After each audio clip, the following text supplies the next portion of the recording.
There's a coordinated effort to send a very clear message to the Russian leadership. This cannot go on. Most importantly, we are acting on the economic front, and we just adopted an unprecedented package of sanctions. You talk about an unprecedented package of sanctions, you talk about great resolve, yet here we are, Russian missiles raining down Ukraine, people dying, fleeing their homes, the very real prospect of a European capital falling to aggressors within days, if not hours. Dark hour to Europe, clearly so.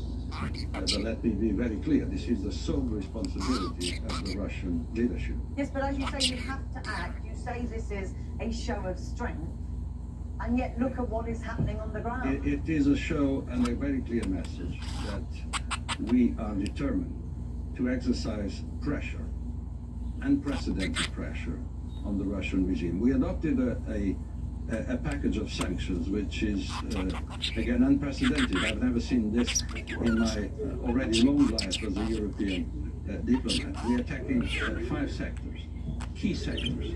We are hitting and hurting the heart of the Russian regime. Yes, we sorry are to interrupt you, but preventing you will not implement one of the key sanctions the Ukrainians are asking for, which is to remove Russia from the SWIFT banking system. I think we should focus excessively on a single method.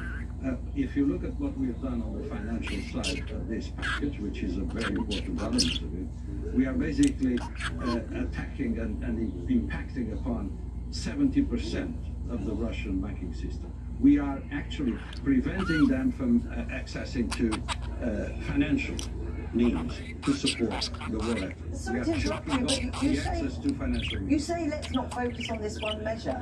Ukraine's foreign minister is literally begging you to do this in really desperate terms. You know that